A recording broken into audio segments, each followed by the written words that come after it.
สวัสดีค่ะพ่อแม่พี่น้องสวัสดีFCทุกท่านเนาะค่ะกลับมาพบมาพอกับจิตตาพารวยคือเก่าค่ะในทางช่อง YouTube คลิปนี้ก็จะวางแนวทางของลาวพัฒนาค่ะจะเป็นของวันที่4ค่ะเป็นวันพุธเนาะจิตตาลงอีกก่อนมือหนึ่งค่ะเห็นอยู่นี่ประวัติอปอยเปรตเด้อค่ะอปอยเปรตวันที่2สายวิ่งสายลวดมีไผวิ่งไผตามปอยเปรตบ่เนาะลาวพัฒนาค่ะวันที่2ออก289 3ตัวบน32ล่างค่ะของปอยเปียเพิ่นเข้าไปเก้าเนาะค่ะเข้าเก้าวิ่งลูดบน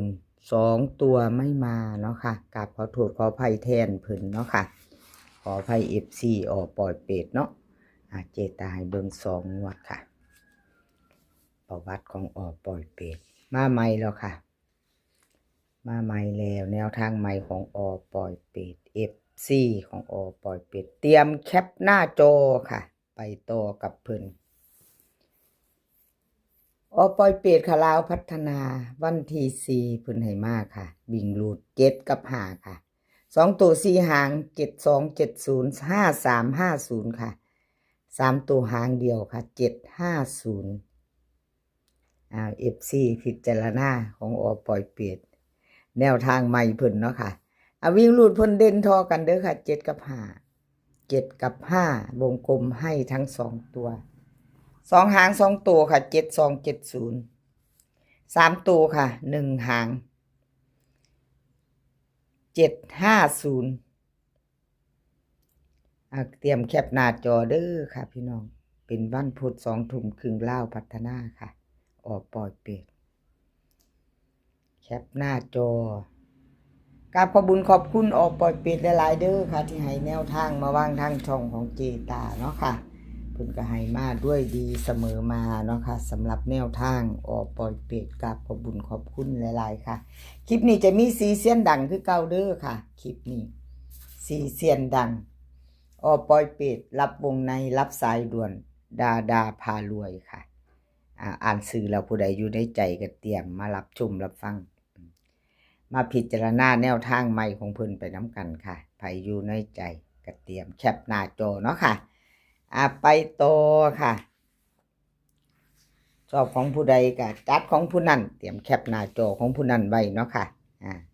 สีเสียนดังค่ะในคลิปนี้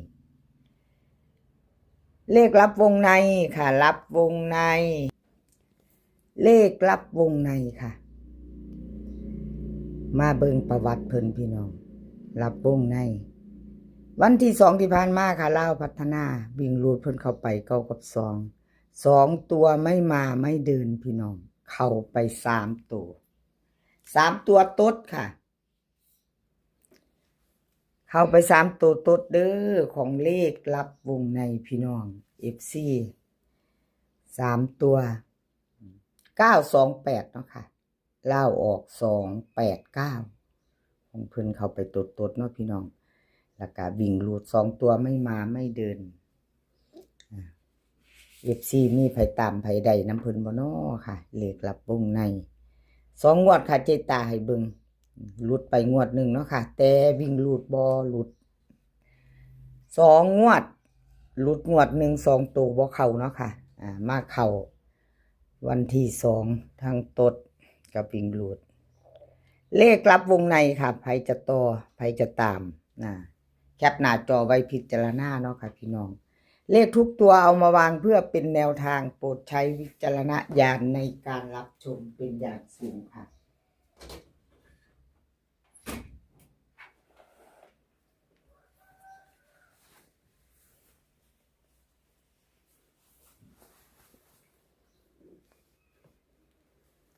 รับวงในค่ะ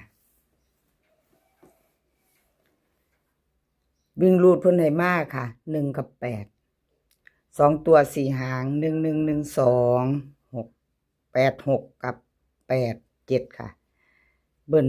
2หาง11กับ88ค่ะ3ตัว3หาง3ตัว3หาง812 811 868ค่ะวิ่งรูดเพิ่นเด่นทอกันเด้อค่ะวิ่งรูด1กับ8 2ตัวเน้น2หาง11กับ86ค่ะ3ตัวเน้นหางเดียวค่ะ811ไปจะต่อกับเลขลับวงในแคปหน้าจอค่ะกราบขอบุญขอบคุณเลขลับวงในหลายๆค่ะที่ให้แนวทางมาวางทางช่องของเจตาด้วยดีเสมอมาเนาะค่ะกราบขอบพระคุณเป็นอย่างสูงแคปหน้าจอแล้วไปต่อค่ะเลขลับวงในกราบขอบุญขอบคุณหลายๆเนาะค่ะเราไปต่อเป็นของใครรับสายด่วนค่ะรับสายด่วนค่ะพี่น้องวันที่2ที่ผ่านมาเล่าพัฒนารับสายด่วนต่อรับสายด่วนค่ะพี่น้องรับสายด่วนล่าพัฒนาออก284 289ค่ะ3ตัวบน2ตัวล่าง32ค่ะของเพิ่นวิ่งรับสายด่วนค่ะเพิ่นก็เข้าไปเก้าตัวเดียวเนาะค่ะเข้าไปวิ่งรูดกราบขอโทษขออภัย FC รับสายด่วนเนาะค่ะ2ตัวเพิ่นบ่เข้าบ่มาเนาะบ่เดิน2ตัวจับคู่ไม่เข้าค่ะเดี๋ยวเจตาให้เบิ่งประวัติของรับสายด่วนอีกงวดหนึ่งค่ะหลุดไป2งวดเนาะค่ะมาตามต่อแนวทางใหม่ของเพิ่นค่ะวันพุธเป็นวันพุธที่4เนาะค่ะเป็นวันที่4วันพุธ20:30น.ลาวออกไปจะต่อกับรับสายด่วนก็เตรียมแคปหน้าจอเนาะพี่น้องรับชมรับฟังไปน้ำกันพิจารณาเอาชอบก็จัดขัดก็ผ่านเนาะค่ะวิ่งรูดเพิ่นให้มา6กับ4ค่ะ6กับ4 2ตัว4หาง6 4 6 3 4 1 4 0ค่ะเบิ้ล6 6กับ4 4 3ตัว3หาง6 4 1 6 4 0 4 4 1ค่ะวิ่งรูดเพิ่นเด่น6เด้อค่ะเด่น6รอง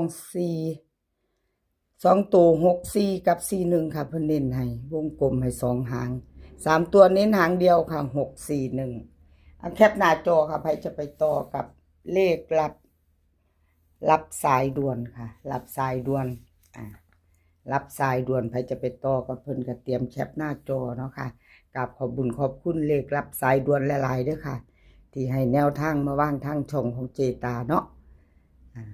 ไปต่อค่ะมาแล้วคนสวยในช่องดาพารวยคนสวยในช่องค่ะกราบขอโทษขออภัย FC แทนดาพารวยเนาะค่ะแนวทางเพิ่นหลุดไปเนาะก็บ่เป็นหยังค่ะให้กำลังแรงใจกันคือเก่าเป็นกำลังใจให้กันและกันคือเก่าค่ะบ่ว่าจะเข้าจะหลุดเนาะเลขทุกตัวเอามาวางเพื่อเป็นแนวทางโปรดใช้วิจารณญาณในการรับชมเป็นอย่างสูงค่ะเป็นเพียงแนวทางค่ะพี่น้องหลุดแล้วกับขอโทษขออภัยเนาะแทนดาพารวยคนสวยในช่องเอามาตามต่อใหม่ค่ะ FC ของดาพารวยเตรียมแคปหน้าจอค่ะไปต่อกับดาวันพุธวันที่4เนาะค่ะใครจะไปต่อเพิ่นก็แคปหน้าจอไว้วิ่งรูดค่ะดาพารวยเพิ่นให้มา7กับ8ค่ะ7กับ8 2ตัว4หางค่ะ4หางเพราะว่าเพิ่นกลับมาให้ซื้อเน้นๆแข็งๆ2หางคือเก่าค่ะ7887 6776ค่ะ3ตัวหางเดียว678ค่ะ4ตัว1หาง4ตัว1หาง76แล้วก็78ค่ะดาพารวยคนสวยในช่องเพิ่นก็เน้นวงกลม2ตัว78กับ67เนาะค่ะเน้นให้2หางโตกับบ่วงกลมวิ่งรูดทั้ง2ตัวค่ะวงกลมให้3ตัวก็หางเดียวเน้นแล้วก็4ตัวค่ะ76 78แคปหน้าจอไว้เด้อค่ะ FC ดาพารวยคนสวยในช่องไปต่อกันใหม่เนาะพี่น้องต่อกันใหม่กับเพิ่นแคปหน้าจอไว้คลิปนี้ขอให้พี่น้องโชคดีค่ะกับเล่าพัฒนาวันพุธ20:30 น.ให้โชคดีกันทุกคนมื้อนี้ขอให้มีความสุขค่ะขอให้สุขภาพร่างกายแข็งแรงเดินทางไปไสก็ขอให้ปลอดภัยค่ะเดินทางไปขอให้มีโชคกลับมาขอให้มีชัย คลิปหน้าพอกันไหมค่ะ คลิปนี้ก็สวัสดีค่ะ